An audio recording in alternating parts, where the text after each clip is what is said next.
how did you meet your husband? I met my husband under ideal circumstances. So Tinder.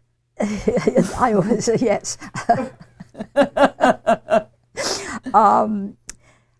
I was working at the McGill Daily. Yeah.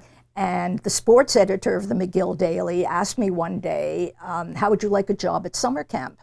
And I said, I have a job at summer camp, because that's all I'd ever done in the summer times, is go to, and I'd graduated to being a counselor. He said, no, this is a boys' camp. My eyes lit up. The dream of my life. What? He said, well, these owners of this camp have a little girl, and they want to open one group of a few girls for this camp. Would you like that job? And I said, oh my God, of course. So I went to interview, and the director of the camp is a wonderful man, Jules Levitt, said to me, you're hired. He said, but I would like to ask you just one thing. You can go out with all the guys in the camp, but you see, there's an esprit, there's a boys, it's a boys' camp. I don't want you to ruin that by going out with one person. So go out with all of them. Yes, you can go out with all of them. You can be buddies with all of them, whatever you like. But you see, don't break up that group thing. I said, moi?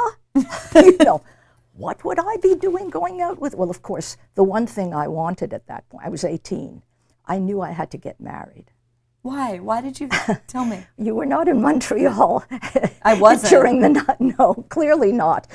But by 18, I really... You were an old maid by 18? I was an old maid. First of my friends were getting married. And it was in college. And if you didn't get married in college, then what were you going to do? So I knew I would go to work, right? But how would I get out of my parents' house? Mm-hmm. That was the question. The way you got out of your parents' house was to enter your own house. And you entered your own house by making your own family.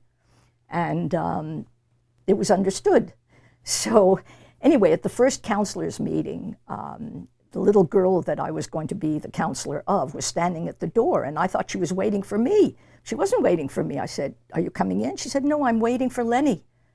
And I said, really? And then Lenny showed up. And I saw this guy, and I thought, okay, he's the one. Just like that? Just like that. Wow. So then when you go to Columbia to study in graduate school, yeah, does he come with you? No. Life is very much more complicated than that. It turned out that Len had known my family. So he had actually been at our house. He's 6 years older than I am, the age of my older brother practically. So he had been at my brother's bar mitzvah, believe it or not. Wow. Did I know that? No, we didn't know that until we'd gotten to talking. So it's very strange.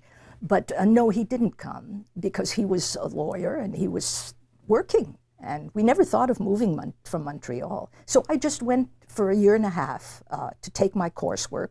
And then I thought I would finish the coursework as one could do at a distance in Montreal. And so I completed all my requirements for the doctorate at Columbia.